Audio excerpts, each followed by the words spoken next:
I was just watching this Dutch lad's video all about the self-improvement trap and how it kind of robs you of a social life and how pursuing, these grand goals and objectives in life and starting businesses and writing books and all this sort of stuff, it robs one of the social life and how we have to get back into more social patterns and give up the Sigma grind set and all this sort of thing to, get ahead in the world. And I see where he's coming from, I really do. But I mean, I wonder sometimes how people fall down the self improvement trap at all. I mean, very often I think, do we need to improve ourselves at all? What do we need to improve about ourselves? But, it's like what Alan Watts says, the moment you give up trying to improve yourself, once you realize that you can't improve yourself, everyone around you says, my God, haven't they improved?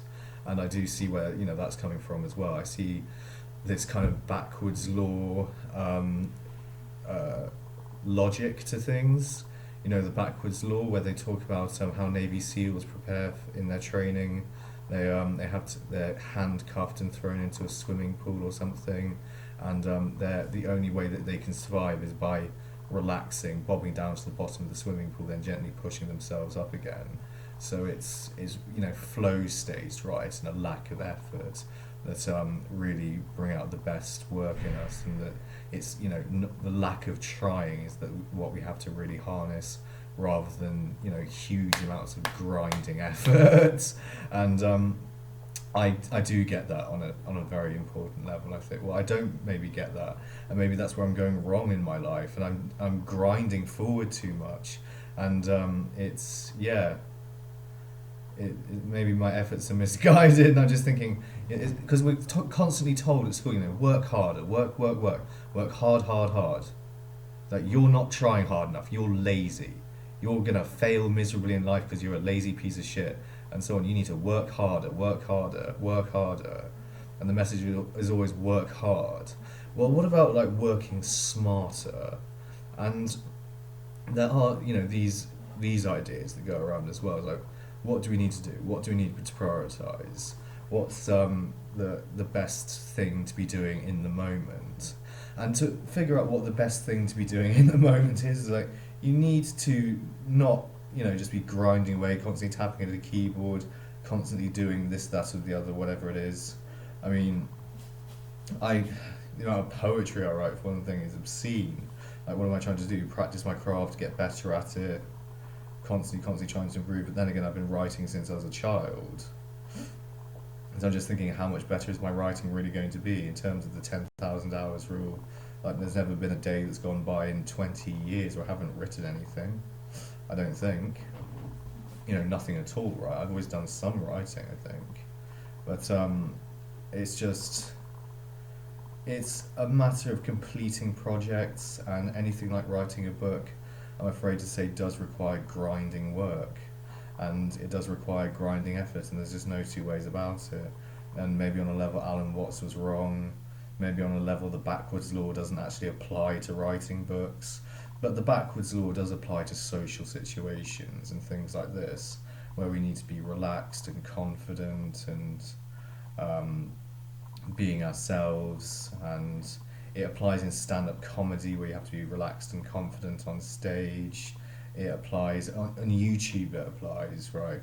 Because no one wants to see anyone who's stumbling and awkward and nervous going through video, because that's just boring. Ultimately, people might feel sorry for the person doing the video, but people's pity only has like so much capacity, right? Or people's patience is only so much. And I think that we need to harness different modes of working in different areas of our lives, and not fall too much into the social life, because that comes with associated dangers as well. Socializing, drinking very often, or doing drugs, doing too much of that is likely to lead us astray, if that's how we consider socializing. Or what is it these days? Is like playing board games with people, maybe even. But yeah, I mean, even with board games, you can't get suckered too much into that world, or MMO, or fantasy games, or whatever. Otherwise, you might lose all your money to it, or you might lose all your time doing that.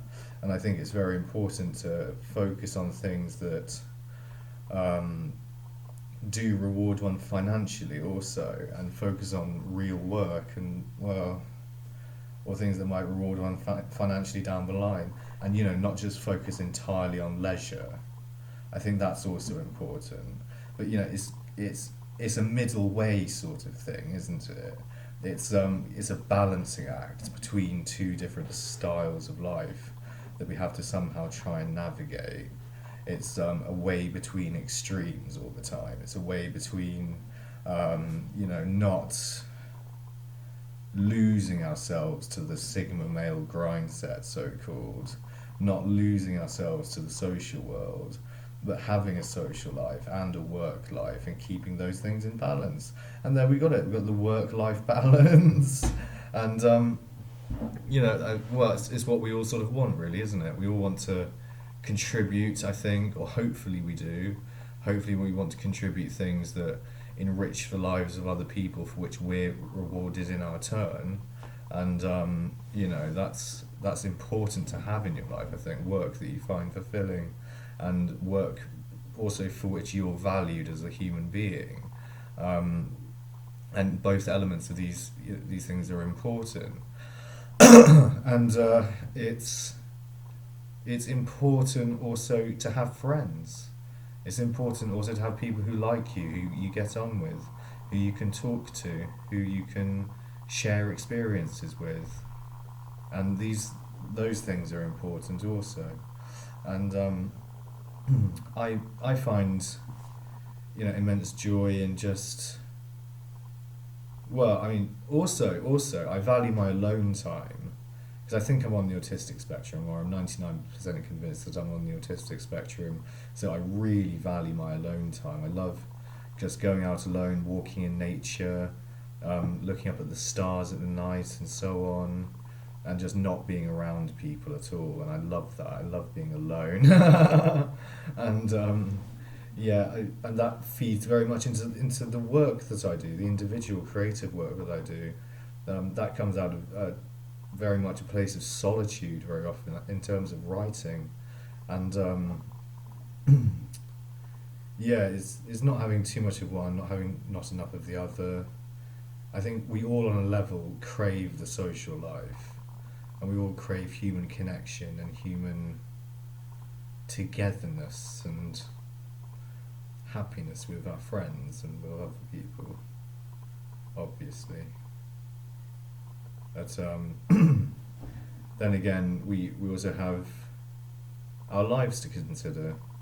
We have to consider what we want to be in our lives, who we want to be, where we want to get to, what sort of impact we want to make on the world.